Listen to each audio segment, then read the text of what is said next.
It came out of a meeting over coffee with our founder, Chris Lees. So we just sat down and started chatting, and it turned out she had a degree in agriculture and always loved working with animals. And then she started studying homeopathy, and she just said to me, "Have you ever thought about teaching farmers how to use it?" And I said, "No, but you know what? That's a really, really good idea. Let's do it." We had students from 6 different time zones, and it was crazy because we were introducing ourselves, like, "Oh, good morning, good afternoon, good evening, good night," to so many people. We had students from Kuwait, from Australia, from America, from the UK, from mainland Europe. Oh, it was crazy. Well, it was wonderful. So I have a patient who has had 2 big farms. She said, "Listen, when we first took our big farm over, half the animals were sick. They were so sick, Annie, we didn't know what we were going to do with them. We were spending £150,000 a year on vet bills." She said, "After I studied with you and I started applying these little tiny simple remedies," she said, "I got our vet bill down to £5,000 a year." Jayne and I together developed like a protocol. And it's very, very simple because today we welcome back Homeopathy at Wellie Level, or HAWL, who previously also was on episode 88. But we've got a couple of different representatives of theirs today. We have Annie Batchelor and Jayne Lyons on the show. Now, Australian farmers and pet owners, and also those in New Zealand, this one's for you because they actually have, for the first time ever, a course that is in a Australia and New Zealand friendly time zone that's coming up.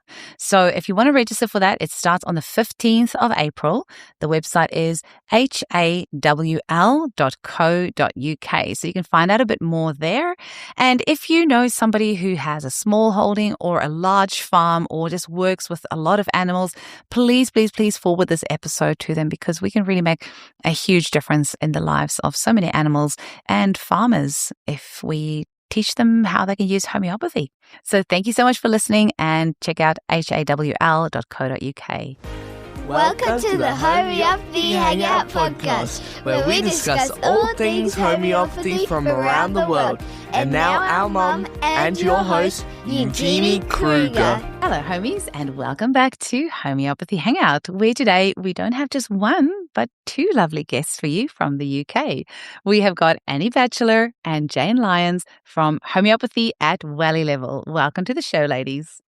Hi. Hi, thank you very much. Nice to be here. I have to have a little giggle because I had Rachel Welsh on from Homeopathy at Wellie Level a few episodes ago now. It was actually episode 88, and we're now in like the 440 somewhere. So it was quite a long time ago. Yeah. And I have to admit, when she was like, Homeopathy at Wellie Level, I'm like, what is Wellie Level? I don't get it. And she explained that Wellie is obviously what you guys would call a we call a gumboot. Gumboot level. Yeah, so Homeopathy at gumboot level. So after she explained it, I'm like, oh, now I get it. And then I had to explain it to somebody today. I said, I'm talking to Homeopathy at Wellie Level, and they also looked at me a bit strange. And I was like, don't worry, I didn't understand what it was about either. But for those guys, I don't know what they call it in America, but certainly down under we call it gumboots. But in the UK, it's called wellies. So tell us about homeopathy at Wellie Level for those who haven't listened to episode 88. Annie, I think maybe you want to start because you've had like 30 years experience and you've been there right from the inception of it, right? Yes. So it was curious how it happened. It's kind of evolved, but energetically, it came out of a meeting over coffee, as ever, with our founder, Chris Lees, and we were all at a homeopathic conference together.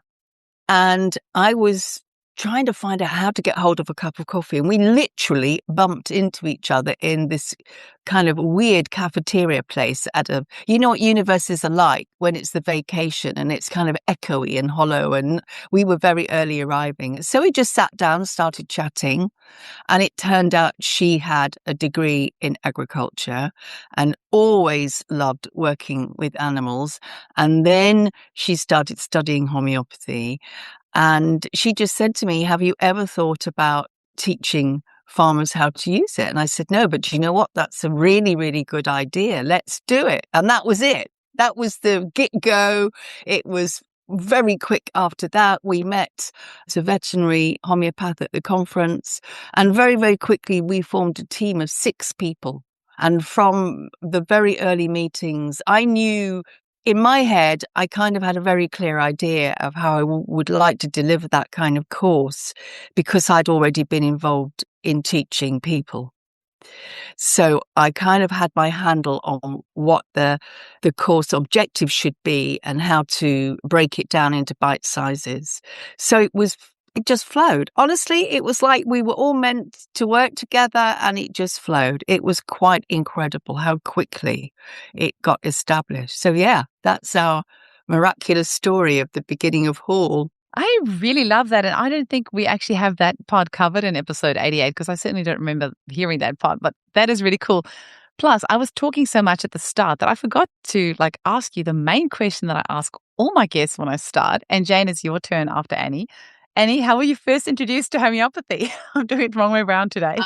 Well, I have probably a unique now story, but it would not have been unique when I was growing up. So I grew up in a rural town in Worcestershire, and we were very lucky. Our local GP practice was actually a homeopath.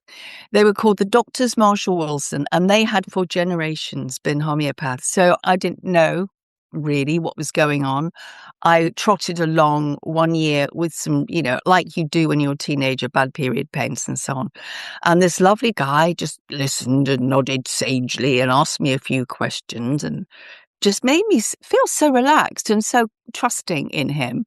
Gave me a little script to take along to the local chemist. And then I realized things were slightly different. When I got home, I undid this envelope, and inside were these tiny wax paper folds with a powder inside.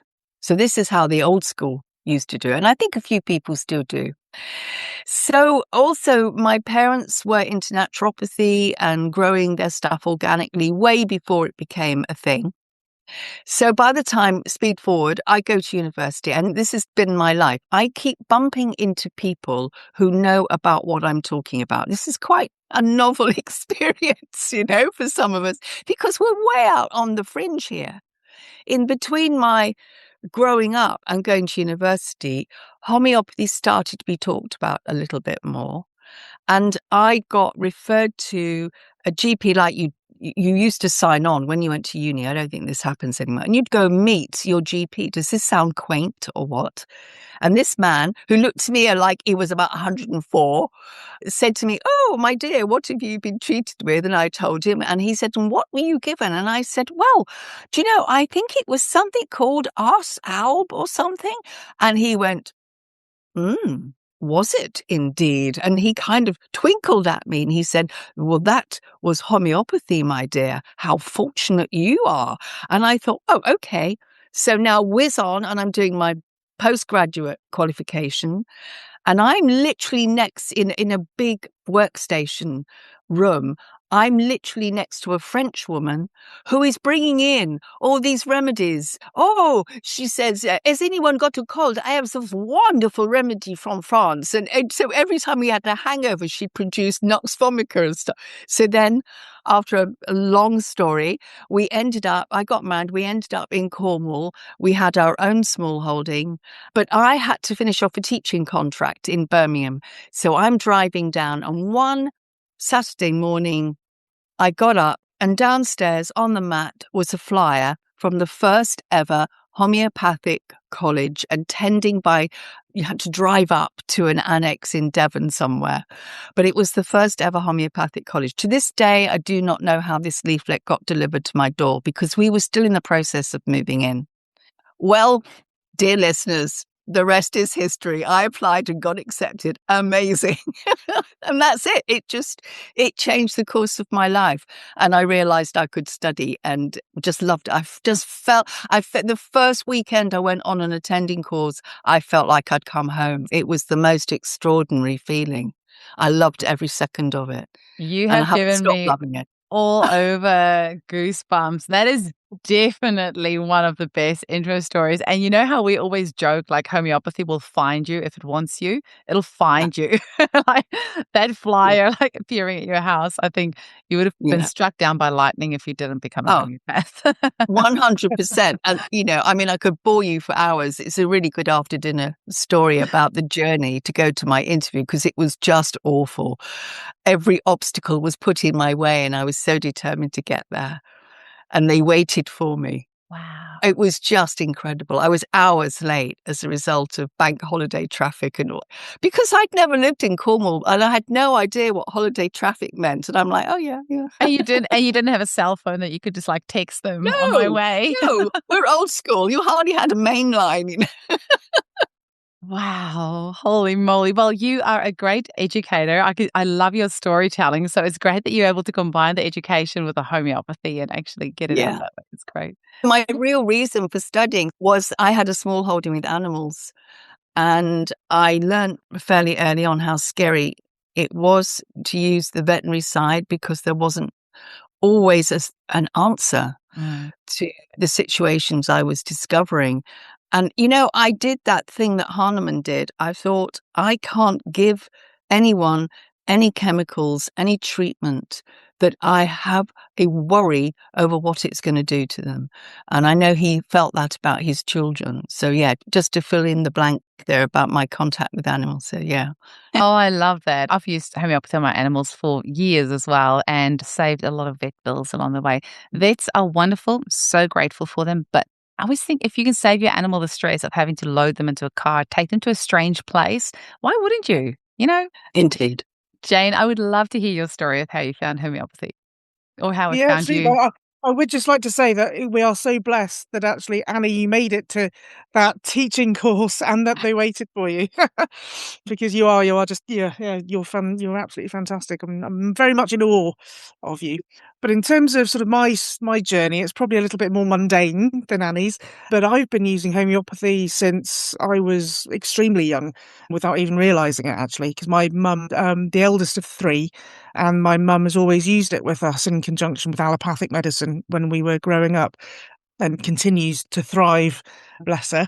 And I think when it was really whenever I was pregnant, as many people's stories are, I think with my daughter, I started to become a little bit more curious as to, okay, well, what is it all about, actually? I've been taking these little white pills for, 30 odd years, but I really wanted to explore the reasons why and how.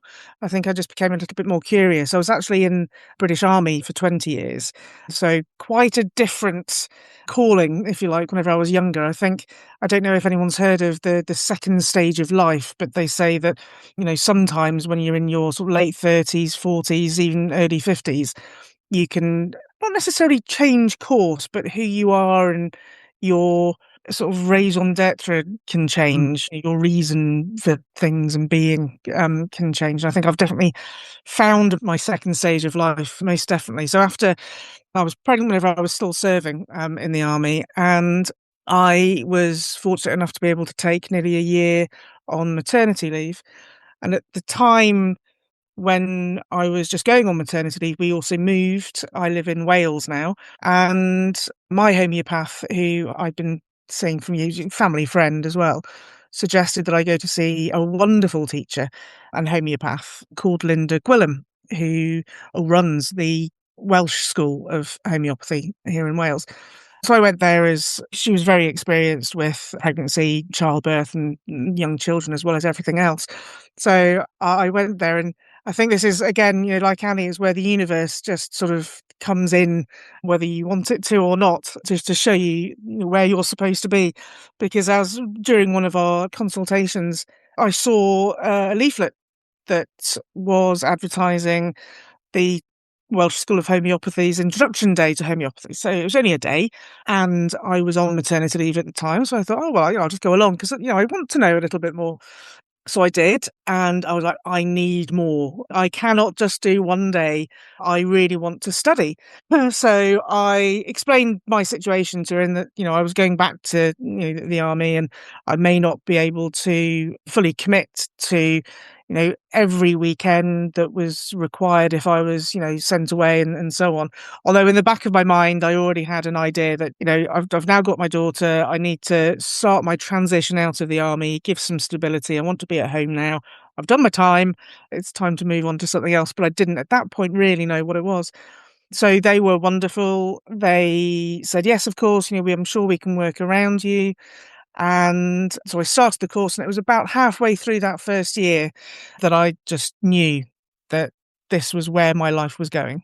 And so I set all of the plans in place, the motions to, I handed in my service, and I said, yeah, this is, and it was slowly progressing. And then again, the universe worked well because I had a homeopath here in Wales who was looking after my clinic hours, etc. And she was wanting or been thinking about retiring after, quite a short period of, or, very soon in the future, which coincided almost exactly with whenever I was leaving the army. Wow. So she handed over her clinic to me and her patients slowly. They were I was introduced to them, etc. And that was it, really. There was no looking back. So I've now got my practice here in Wales. And again, the universe was calling, and I discovered HAWL, or HAWL discovered me, or we discovered each other, I think is probably the best way to describe it. I took over my job title, if you like, as the secretary, which is, sort of organising, and I teach and taking on most of the responsibility for a lot of things. And it's amazing. I'll just tell our listeners as well that HAWL is homeopathy at Wellie Level, because I know people will be listening and what's that? But yeah, just so if you hear us talk about HAWL in the podcast, that's what it is. So homeopathy at Wellie Level. Homeopathy at Wellie Level / gumboot. Yeah, you've both just given me a really good idea, because obviously I opened the Centre for Homeopathic Education in Australia, and clearly I need to print flyers. I don't know if flyers still work, but clearly you both found homeopathy through flyers. So I think I need to go make some flyers and just drop them random places. I think if we were to start now, it would, of course, be Instagram and TikTok. Social media. I mean, it would be, I don't know. I mean, I have an assistant, Kate, who was my apprentice. So the other half of my life is I ran a full-on 4-bit-year professional course training practitioners. And we only closed it down just sort of as we were coming out of COVID. We'd done 20 odd years, and we were a team of women, and we all have busy practices. And I think we just got to I think COVID done us, it was like the joy of teaching for all of us was contact. And when we were working online, as useful as it is now in HAWL, because we can reach out literally. I mean, this week, Jayne, we had a farmer in Australia and farmers in Skye, the Isle of Skye. So, that. Well, actually, Annie, do you remember the course that we ran? It was an online course last year, and we had students from 6 different time zones, and it was crazy because we were introducing ourselves, like, "Oh, good morning, good afternoon, good evening, good night," to so many people. We had students from Kuwait, from Australia, from America, from the UK, from mainland Europe. Oh, it was crazy. Well, it was wonderful, but way up in Canada, Southern Ireland. Yeah, and what was really, really odd, Eugenie, is everyone had a little story to tell about how unusual the climate was becoming. So we had a farmer from way up in Canada. They had not had rain for 4 months. Wow. And that was so unusual. And we had the Irish farmer saying, "Well, it hasn't stopped raining here." It was just extraordinary. And, when you first learn homeopathy, you see in generalities, I love generalities, by the way, and you see that lovely sub-rubric of seasons and weather and wind. And then you think, well, how does this work when we're doing Southern Hemisphere or completely different climatic zones? And so I learned very quickly, when you're teaching people from different continents, you ask them, you say, what's your prevailing wind, or what season are you in? Because we're now coming up to an equinox. Well, Jayne and I know what equinox feels like, or should feel like in Britain and Northern Europe, but we don't have your experience of what it feels like in Australia. So that kind of, farmers love to talk about the weather, don't they? And how it's affecting the grass growing and stuff like that. So yeah, it has been an extraordinary ability to use that internet and to be able to offer the online stuff. But we still do have attending courses as well. We meet. Yeah. We're very, very fortunate. We have a farm in Tetbury owned by a certain prestigious person. Jayne, are we allowed to say? Yes, we can surely say. you're It's allowed the to Dutchy as say. well. So King we're very lucky. Prince of Wales, obviously now King Charles, but she's now handed down to Prince of Wales, Prince William. But it's part of the Duchy farm or farming group. Yeah, and I mean, he's King Charles is vocal about using homeopathy. He's never hidden that fact, and that's actually a lot of people come to homeopathy, for that reason, because they go, well, if it's good enough for the royal family, then surely it's good enough for me as well. So they wouldn't be using it if they didn't know that it works. And he's had an organic. He's had an organic Chris farm for Lees. years. Oh, sorry. Yeah, no, he has, and he's very, very. He's a wonderful advocate for them. And Chris Lees, our founder, she actually met him way back at the beginning, didn't she, Annie? At the start of HAWL. Wow. I think it was at Sandringham, I believe. And he actually, when he was then Prince of Wales, obviously, gave some money to help HAWL start, homeopathy at Wellie Level start off. So yeah, it kind of comes by diverse ways, though, Jayne, doesn't it? We kind of get it via the ancient company of sheep wranglers or something like that. It's always, it's like we get bestowed, but yeah, over the years. But his farm that we're on in the Cotswolds is 100% organic. Wow. And the milking parlour, I got to tell you, the first time we did a tour around the milking parlour, these farmers were green. I mean, they were like, oh my God, he's got one of those. And the stock hand came out and he said, yeah, we've actually got the ability to play each cow their preferred music. I mean, come on. I don't know if he was teasing us, but what a great story. Yeah, they all get their chosen. Yeah. Isn't that great? Oh, no, that's incredible. If anyone has any hookups for us, I would love to have King Charles on the podcast to talk about his experience with homeopathy. Can you imagine how cool that would be? Because he's been raised with it, albeit with his mum. Like the royal family's been using it since the 1800s. So I think Queen Victoria was the first one to introduce it. But yeah, it'll be so cool. If anyone can help me out with King Charles, that'd be great. But Jayne, there's also a fantastic tradition in the British Army of using homeopathy.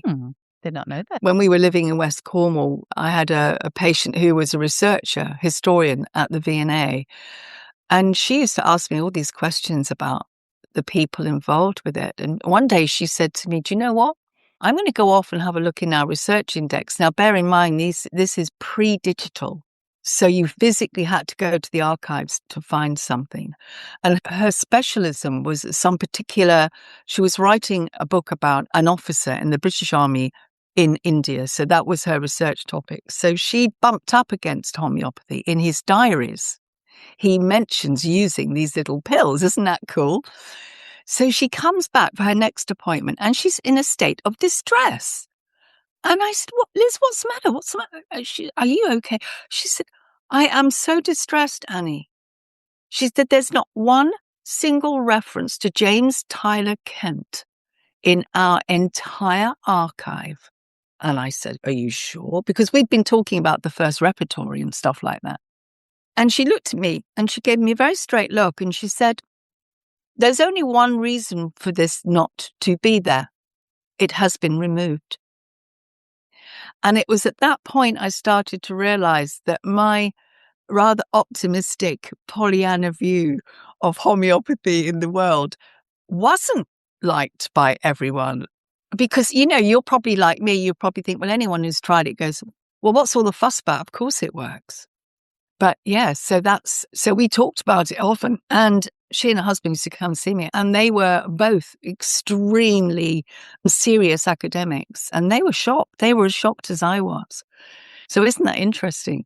I think one of the benefits of the digital age is we are able to reclaim some of this literature and give access democratically to people, which isn't that fantastic? That really is fantastic. I just wanted to check because you kind of answered it already, but HAWL obviously is available to any farmers around the world, which is great. And then you do that in person as well.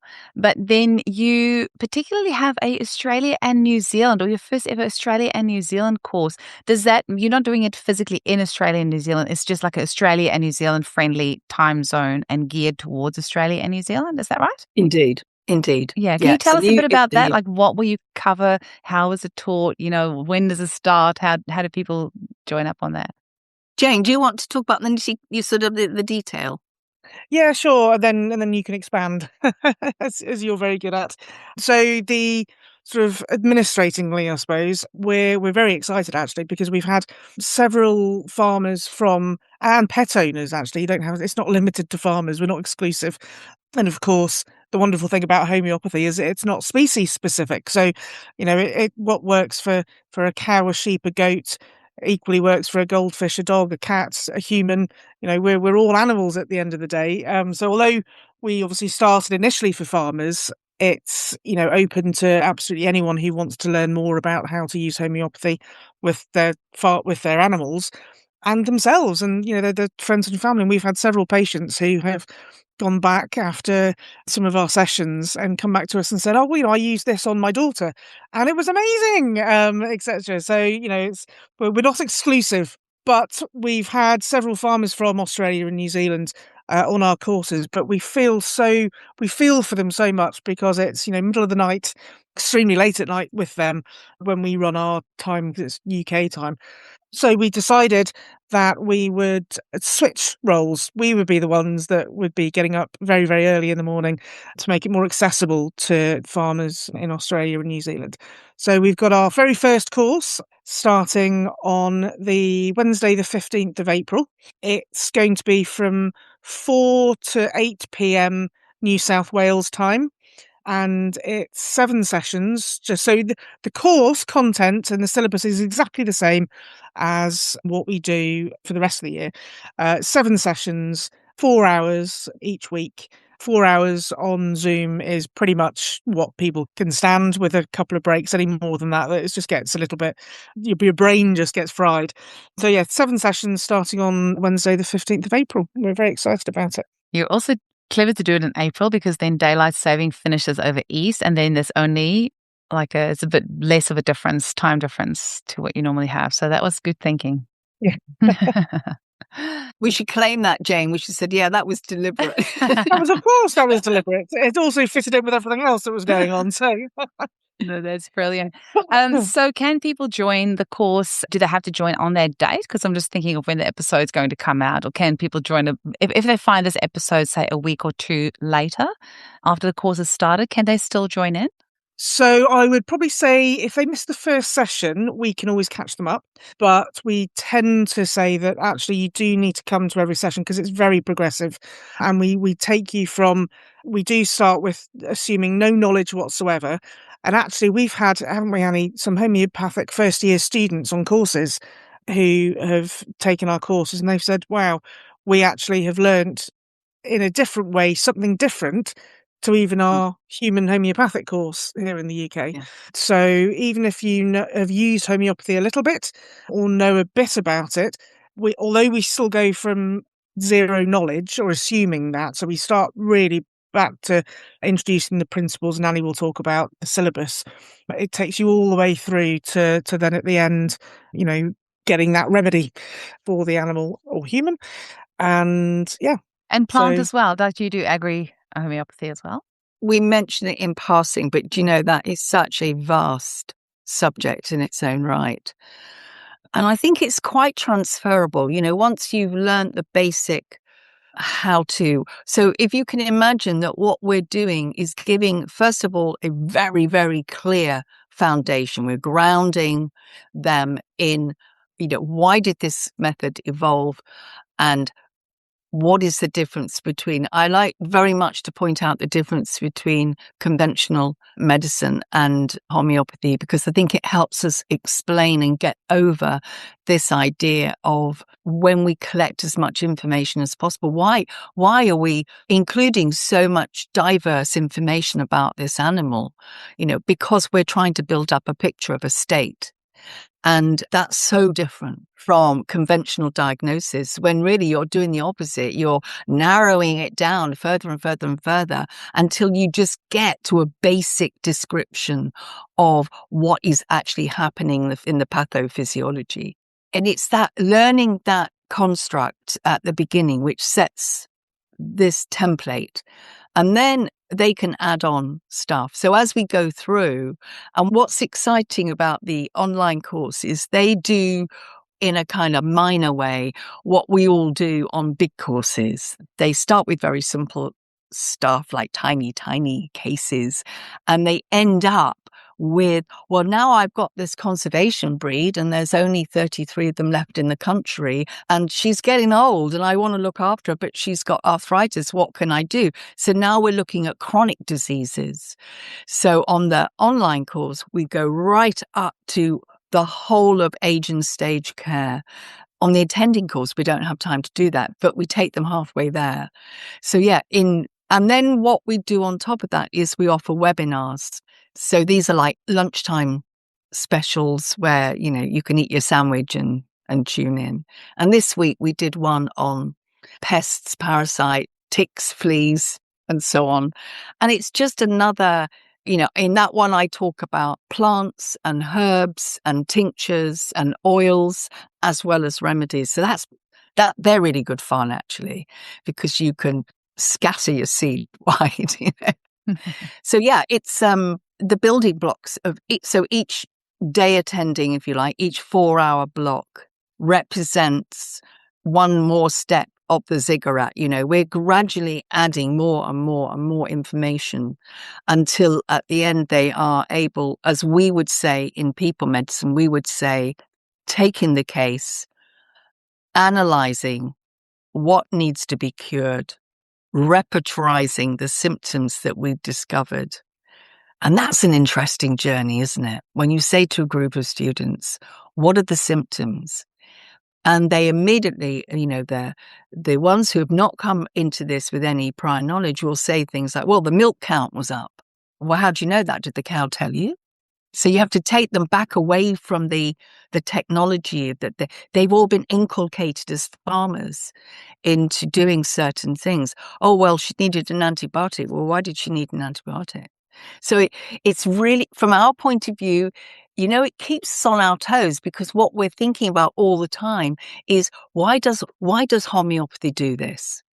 Why do we include this information? What's the purpose here?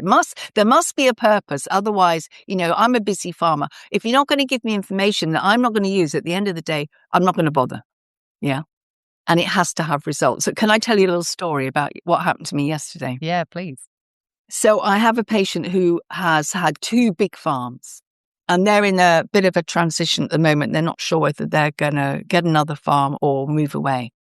But her last farm had between 250 and 350 milking cows. And she now does it as locum. She goes and helps because they're fixing up an old house. So at the end of her consultation, she said to me, Annie, are you doing another HAWL course? And I said, yeah, we've got one coming up pretty soon. Oh, she said, I really want to tell you how much I use the homeopathy on the animals I see. Even when I'm a locum, she said, I'm sneaking remedies in. And she said, I looked at her and I said, wow. I said, that's really impressive, that you're doing that. And she said, I want to do this. I've decided this is what I want to do. She said, listen, when we first took our big farm over, half the animals were sick. They were so sick, Annie, we didn't know what we were going to do with them. We were spending £150,000 a year on vet bills. She said, after I studied with you and I started applying these little tiny simple remedies, she said, I got our vet bill down to £5,000 a year. How about that? Honestly, I could have fallen off my chair. I love her to bits. I said, thank you so much for telling me, because tomorrow I'm going to be on a podcast. And that's the sort of information that we need to know, hey? It would be so good to see a video testimonial from her, because I know Pat Ahern in Ireland, who obviously does a lot with, homeopathy and farms as well. He said the same thing, that it just, it makes economic sense when you're a farmer to use homeopathy. We had horses for a little bit, and the horse had colic, and it would have cost me $800 to get the vet out to treat the horse, but we treated it with colosynthus. And I think we used some slippery alum as well, and it was fine. So I saved myself $800. If you've got like lots of horses or lots of cows, why wouldn't you? And exactly, it's what we call a no-brainer here, isn't it? And do you know what? If you're skeptical of homeopathy and you're a farmer, that's fine. Like, just if your cow's got mastitis, just give it some pulsatilla or whatever anyway. And if there's no change the next day, then call the vet. But just try the homeopathy. If it does nothing, that's fine. You haven't lost anything. But just give it a try. Like, what have you got to lose? It's like, I absolutely agree. And I'm constantly saying that. So in my practice this month, we've had a Labrador with an eye infection that, funny you should mention pulsatilla. It just sorted. Well, just after I said that, I thought, well, actually, I would have probably used Phytolacca or Belladonna or Bryonia. But being a pulsatilla as well. But it's one of the most basic, frequently used remedies, isn't it? It's sometimes we don't have to make it more complicated. These little remedies are just so fantastic. And last week I had a golden retriever brought to me who's 12. She's getting on. She's got a bit of arthritis. But I looked at what was going on, and the owners came with 6 A4 sheets of blood tests. And I looked at this and I said, okay, so what's your understanding? Now, funnily enough, the owner is a scientist. And she said, well, it's not conclusive, is it? And I said, well, I'm glad you said that, because I'm thinking exactly the same thing. So here we are spending hundreds of pounds on all these tests and x-rays and ultrasounds. And at the end of the day, what have we got here? We've got an aging lady who is the equivalent of 84, and she's stumbling through the New Forest, but she's getting out every day, and she's having a sniff, and she's eating, and she's having a few cuddles. She just needs to be near the radiator a bit more. Isn't that cute? Isn't that a cute case? It's like having your mum brought to a consultation. And it's the same remedies. It's the calc carbs, the rust tox, it's the same thing. So yeah, it was, in fact, I ended up giving her chelidonium because she's got arthritis of the hip. So I was thinking, well, I do want to support liver function. She's struggling to digest fatty stuff, although she doesn't have much. And lo and behold, in chelidonium, we have arthritis of the small joints, i.e. wrists, ankles, and the low back and hips. Bingo. So I'll let you know. Stay tuned. Now, it was interesting, actually, Ginny, you were talking about Pat Ahern there. We know Pat because we did a residential course many, many years ago, and he actually came on it. So I think that it was our introduction to him, and he's just taken it, a lot further with his farm, which is fantastic. Yeah, and he's just such a hoot. It's really fun. He's a character. Yeah, he's a real great advocate for homeopathy, and it's just great to see, especially a guy like a farmer, just out there like promoting homeopathy. It's like us women can say, "Oh, homeopathy is great," to a farmer, but just to actually see like a farmer bloke like say, "Use homeopathy, it's awesome. It saves me lots of money," and then a fellow farmer will go, "Oh yeah, great, give it a go." What is this trial that you're doing? You said we have a trial we're currently doing with UK farmers. What's happening there? Tell me about that. Yeah, this is because I talk. Okay, so one day I was doing a webinar on the same webinar, the parasite, pests and diseases ones. And everyone was having a really hard time, in particular this last year with lice, because cattle were kept in stall for a long time. And, a lot of these parasites and wee beasties are a product of just being inside and too near each other for too long. It's like kids getting hair lice at school. So during compiling the information for the webinar, I'd come across a couple of papers, and it was working with a particularly nasty blood-sucking worm that I had experience of with a sheep farm I keep an eye on here. And because of the changing climate, I'd read that Australian farmers were now really concerned because the land was getting boggier because of higher rainfall, and it was more humid and warmer for longer, and we weren't getting the cold weather. And I thought, oh, hang on a minute, this sounds a bit like us. So at the end of this webinar, I said, if anyone is interested in trying these remedies, do you fancy having a go? And the response was great. So then Jayne and I together developed like a protocol.